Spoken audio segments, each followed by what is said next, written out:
Hello and welcome again to Pathfinder. India के लिए एक बहुत बड़ा प्राउड मोमेंट है। यूनाइटेड नेशन ने नमामि गंगे जो प्रोग्राम है भारत सरकार का, उसको रिकॉग्नाइज किया है वर्ल्ड के ऐसे टॉप 10 इनिशिएटिव में जो कि नेचुरल वर्ल्ड को रीस्टोर कर रहे हैं। तो हम देखेंगे लगभग 70 देशों से यहाँ पे एंट्रीज आई थी। 150 ऐसे इनिशिएटिव्स लाइन में थे और नमामि गंगे जो प्रोजेक्ट है वो यहाँ पे टॉप 10 के अंदर अपनी जगह बनाता है। नमामि गंगे प्रोजेक्ट 2014 में भारत सरकार ने स्टार्ट किया। ऑब्जेक्टिव यही था कि किस तरीके से हम जो गंगा है उसमें पॉल्यूशन लोड को कम कर सकते हैं, कैसे वहाँ पे रीस्टोर कर सकते हैं, कंजर्वेशन बायोडाइवर्सिटी का इंश्योर कर सकते हैं। तो इस तरह के प्रोग्राम वैसे देखा जाए तो कुछ नया नहीं है। 1985 में गंगा एक्शन प्लान भी आया था, लेकिन इस बार क्या अलग हुआ कि जो नमामि गंगे प्रोग्राम है इसको यहाँ पे रिजल्ट मिल रहे हैं। तो वो एक गवर्नेंस के लेवल से भी इसको एनालाइज करेंगे और पूरे इशू को डिटेल में डिस्कस करते हैं। कौन से प्लेटफॉर्म, कौन से बैनर ने ये रिकॉग्निशन यहाँ पे दिया है, तो कुछ क्वेश्चंस यहाँ पे बनते हैं एग्जाम के पॉइंट ऑफ व्यू से, उन सभी को यहाँ पे डिस्कस करेंगे। आगे बढ़ने से पहले this is a brief introduction about me. My name is Rahul Bhardwaj. Session के पीडीएफ के लिए आप इस टेलीग्राम पे ज्वाइन कर सकते हैं। फ्री स्पेशल क्लासेस के लिए इस लिंक पे आप मुझे फॉलो कर सकते हैं।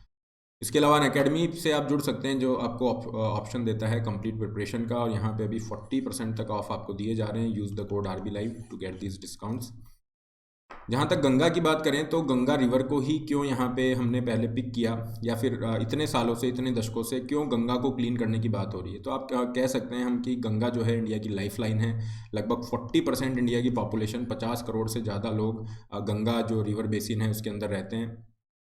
बायोडाइवर्सिटी के पॉइंट ऑफ व्यू से भी बहुत इंपॉर्टेंट है। लगभग 2,500 ऐसी स्पीशीज़ हैं एनिमल्स की, प्लांट्स की, जो इस पूरे एरिया के अंदर मिलती हैं। और अगर हम देखें एक स्पिरिचुअल जो स्पिरिचुअल एस्पेक्ट है, उसको भी देखा जाए तो गंगा रिवर बहुत इंपॉर्टेंट है। अगर हम देखते हैं जो वाराणसी है, वन ऑफ द ओल्डेस्ट जो है अभी भी जो लिविंग सिटी है, इनहेबिटेटेड है, उन सिटीज़ में से एक है। तो हमारा जो ट्रेडिशन है, सिविलाइजेशन है, उस पॉइंट ऑफ व्यू से, या फिर हम कहें कि हमारी जो कलेक्टिव कॉन्शियंस है, उस पॉइंट ऑफ व्यू से भी गंगा हमारे लिए बहुत इंपॉर्टेंट है। इसलिए हमेशा से जो है सभी सरकारों का फोकस रहा कि गंगा में जो पॉल्यूशन लोड है कैसे उसे कम कर सकते हैं, कैसे उसको साफ कर सकते हैं। और इसी उद्देश्य के साथ जो नमामि गंगे प्रोग्राम स्टार्ट किया, उसका रिजल्ट हमें मिला जिसको यहाँ पे इन्होंने रिकॉग्नाइज किया है। तो ये जो रिकॉग्निशन मिला है ये कौन से बैनर के अंडर में है? ये है United nation decade on ecosystem restoration. एक तरह का मूवमेंट ये चलाया, ग्लोबल मूवमेंट है, 2021 से 30 तक ये चलेगा। तो इस बैनर के अंडर में ये हमें रिकॉग्निशन मिला है और हम टॉप 10 यहाँ पे इस इनिशिएटिव में शामिल हुए हैं नमामि गंगे के माध्यम से। ये कोऑर्डिनेट किया जा रहा है यूनाइटेड नेशन एनवायरनमेंट प्रोग्राम और फूड और एग्रीकल्चर ऑर्गेनाइजेशन के माध्यम से। तो ये आपको नाम याद रखने हैं कि कौन कोऑर्डिनेट कर रहा है और ये मूवमेंट किस बारे में है। पूरा मूवमेंट यही है कि कैसे हम जो नेचुरल स्पेस है, हमारा जो नेचुरल वर्ल्ड है, उसके डिग्रेडेशन को रोक सकते हैं, कैसे उसको वापस से रीस्टोर कर सकते हैं। और उसी माध्यम से अगर देखा जाए, इस बार जो 10 फ्लैगशिप इनिशिएटिव्स को जगह मिली है अलॉन्ग विद नमामि गंगे, उसके अलावा और 9 इनिशिएटिव हैं, तो इन सबको अगर जोड़ा जाए तो यहाँ पे यूनाइटेड नेशन कहता है कि ये इनिशिएटिव लगभग 68 मिलियन हेक्टेयर लैंड एरिया को रिस्टोर कर रहे हैं। मतलब ये लैंड एरिया म्यांमार या फिर फ्रांस या सोमालिया जैसे कंट्रीज से भी बड़ा है। और ये लगभग 15 मिलियन जॉब्स भी यहाँ पे क्रिएट कर रहा है। तो हर तरीके से देखा जाए तो अच्छी बात है, इकोनॉमी, एनवायरनमेंट दोनों के पॉइंट ऑफ व्यू से। और नमामि गंगे का ये रिकॉग्निशन है, इससे फ़ायदा क्या होगा? यूनाइटेड नेशन की तरफ से हमें फंडिंग यहाँ पे आएगी, ठीक है, टेक्नोलॉजिकल सपोर्ट, हर तरीके का सपोर्ट यहाँ पे मिलेगा, तो वो भी एक अच्छी बात है। ओवरऑल अगर हम देखें तो एक रिपोर्ट है जो इस दौरान रखी गई सबके सामने, और ये रिपोर्ट एक्नॉलेज करती है कि जो पॉपुलेशन लोड है ना, जनसंख्या जिस तरीके से बढ़ी है, इंडस्ट्रियलाइजेशन की बात करें, क्लाइमेट चेंज, ये कुछ ऐसे फैक्टर हैं जिन्होंने गंगा में पॉल्यूशन लोड को बहुत ज़्यादा बढ़ाया। और डेफिनेटली पॉल्यूशन को कम करने के लिए इस तरीके के इनिशिएटिव की ज़रूरत थी जो नमामि गंगे के रूप में सामने आया। नमामि गंगे प्रोग्राम 2014 में लॉन्च किया गया था, और हालांकि जब लॉन्च हुआ तब ये कहा गया था कि इसमें आप नया क्या करेंगे, क्योंकि पहले भी इस तरह के प्लान, जैसे 1985 में हमने चर्चा की, गंगा एक्शन प्लान आया था, लेकिन वो सफलता नहीं मिल पाई। तो काफ़ी यहाँ पे चीज़ें हुई, क्रिटिसिज्म भी आया, लेकिन यहाँ पे जब सफलता ये मिली है और ग्लोबल रिकॉग्निशन मिला है, तो कुछ यहाँ पे अलग इन्होंने किया होगा, उसी चीज़ को देखते हैं। ऑब्जेक्टिव वही रहेगा, पॉल्यूशन को कम करना, रीस्टोर करना पूरा। अब इसमें कुछ चीज़ें आपको ध्यान रखनी है। कौन सी मिनिस्ट्री के अंडर में है? जल शक्ति मंत्रालय है। इम्प्लीमेंटिंग एजेंसी कौन सी है? National mission for clean Ganga के द्वारा इम्प्लीमेंट किया जा रहा है। और national mission for clean Ganga जो है, ये इम्प्लीमेंटेशन विंग है नेशनल गंगा काउंसिल की। नेशनल गंगा काउंसिल बनाई गई थी national Ganga river basin authority को रिप्लेस करके, जो कि ये रिवर अथॉरिटी 2009 में बनी थी, इसको रिप्लेस करके। तो ये थोड़ा एडमिनिस्ट्रेशन, गवर्नेंस के पॉइंट ऑफ व्यू से चीज़ें चेंज हुई।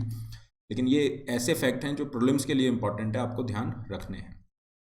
अगर हम देखें main pillars Namami Gange programme के, तो सीवेज ट्रीटमेंट इंफ्रास्ट्रक्चर ये बना रहे हैं, क्योंकि एक बहुत बड़ा मेजर सोर्स ऑफ पॉल्यूशन क्या था कि जो भी सीवेज लोड आ रहा है ना, आसपास में जो भी टाउन बड़ी सिटीज़ हैं, तो वो बिना ट्रीट करे हुए पूरा नदी के अंदर जा रहा है और डेफिनेटली पॉल्यूशन लेवल इंक्रीज करेगा। तो अभी 175 ट्रीटमेंट प्लांट्स बनाए जा चुके हैं और बहुत अच्छा ये इन्होंने अपना कैपेसिटी को इंक्रीज़ किया है। रिवर सरफेस को क्लीन कर रहे हैं, पेड़ लगाए जा रहे हैं दोनों किनारों के ऊपर, आप देखेंगे नेचुरल फार्मिंग जैसे इनिशिएटिव को बढ़ावा दिया जा रहा है। इंडस्ट्रियल एफ्लुएंट की मॉनिटरिंग की जा रही है कि उसको भी साफ़ करके ट्रीट करके ही रिवर में डाला जाएगा।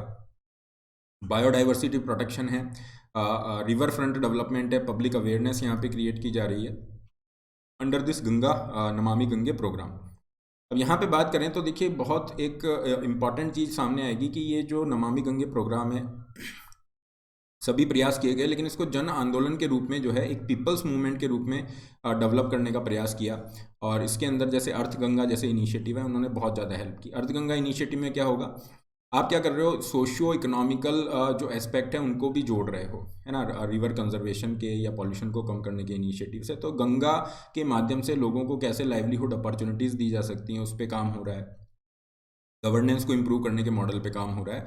और सरकार ने जो यूथ है ना, उनको भी यहाँ पे जोड़ने का प्रयास किया with the help of various initiatives. जैसे हम देखेंगे वॉलंटियर्स कार्डर डेवलप किए गए, गंगा प्रहरी, गंगा दूत, इन सब के नाम से, जिसका फ़ायदा हमें यहाँ पे मिला क्योंकि लोग जुड़ना स्टार्ट हुए। इसको प्रायोरिटी बेसिस पे गवर्नमेंट ने लिया, प्रॉपर मॉनिटरिंग हुई और उसी बेसिस पे इम्प्लीमेंटेशन किया गया। तो जो कैपेसिटी बिल्डिंग हुई, सीवेज ट्रीटमेंट, इंडस्ट्रियल जो एफ्लुएंट्स है, उन सब का फ़ायदा हमें यहाँ पे गंगा की रिवर क्वालिटी जो है, वाटर की रिवर क्वालिटी जो है वो इम्प्रूव होने के रूप में दिख रहा है। एक और बहुत इंटरेस्टिंग सी चीज़ यहाँ पे मेंशन की गई कि अगर जो प्राइम मिनिस्टर को जिस तरह से जो भी गिफ्ट आते हैं तो उनको एन्युअली क्या किया जाता है, ऑक्शन किया जाता है, उनकी नीलामी की जाती है। उससे जो पैसा आ रहा है ये क्लीन गंगा फंड के अंदर जाता है और ये पूरा का पूरा पैसा इसी प्रोग्राम के लिए या गंगा को क्लीन करने के लिए यूज़ किया जा रहा है। तो प्राइम मिनिस्टर का ये इनिशिएटिव एक तरह से ठीक है, पैसा भी आ रहा है, लेकिन ये एक तरह का क्या है, एक उदाहरण मान लीजिए या फिर मोटिवेट करने का काम है कि कैसे लोग यहाँ पे कंट्रीब्यूट कर सकते हैं गंगा क्लीन फंड में, ताकि लोगों को जो कंट्रीब्यूशन है उसके माध्यम से हम इस पूरे इनिशिएटिव के लिए पैसा जुटा सकें। तो ये सारे इनिशिएटिव रहे जो नमामि गंगे को थोड़ा अलग बनाते हैं और इसी चीज़ पे यूएन ने एक तरह का ठप्पा भी यहाँ पे लगाया है। गर्व की बात भी है और एक बहुत राहत की बात भी है, क्योंकि पॉल्यूशन लोड कम होगा तो ओवरऑल सबकी हेल्थ का बेनिफिट भी है, ecosystem restoration, environmental point of view से भी बेनिफिट है। This is all in this lecture session का PDF आप इस टेलीग्राम पे प्राप्त कर सकते हैं। जो बच्चे यूपीएससी की प्रिपरेशन कर रहे हैं अनअकैडमी प्लस प्लेटफॉर्म पे कंप्लीट प्रिपरेशन के लिए जुड़ सकते हैं। सब्सक्रिप्शन का लिंक डिस्क्रिप्शन बॉक्स में है, जब आप उस पर क्लिक करेंगे आपको ये प्लान्स दिखाई देंगे। आप अपनी नीड के अकॉर्डिंग प्लान चूज़ कीजिए। जैसे भी 18 मंथ वाला ज्वाइन करते हैं तो 18 मंथ वाले सब्सक्रिप्शन पे 40% तक ऑफ है, आज इसकी लास्ट डेट है। Use the code RB Live to get these heavy discounts. इसी के साथ आप आइकॉनिक के लिए भी जा सकते हैं, जहाँ पे कुछ एडेड एडवांटेज आपको दिए जाते हैं। हिंदी माध्यम के बैच 15 दिसंबर से ही स्टार्ट हुए हैं, बाइलिंगुअल जो बैच हैं 22 दिसंबर से स्टार्ट हो रहे हैं। IRMS सर्विस के लिए डेडिकेटेड बैच है। केवल ऑप्शनल ज्वाइन करना चाह रहे हैं वो ऑप्शन भी है, टेस्ट सीरीज ज्वाइन करना चाह रहे हैं केवल वो ऑप्शन भी आपको मिलता है। ओनली सुसाइड का ऑप्शन भी यहाँ पे दिया जा रहा है। 0% EMI पे आप इसके लिए भी अप्लाई कर सकते हैं। फ्री स्कॉलरशिप टेस्ट 18 दिसंबर को रहेगा, जिसका लिंक डिस्क्रिप्शन बॉक्स में है। इसी के साथ फ्री इंटरव्यू गाइडेंस का लिंक भी आपका डिस्क्रिप्शन बॉक्स में रहेगा। So this is all for today. Don't forget to like, share, subscribe. Have a great day.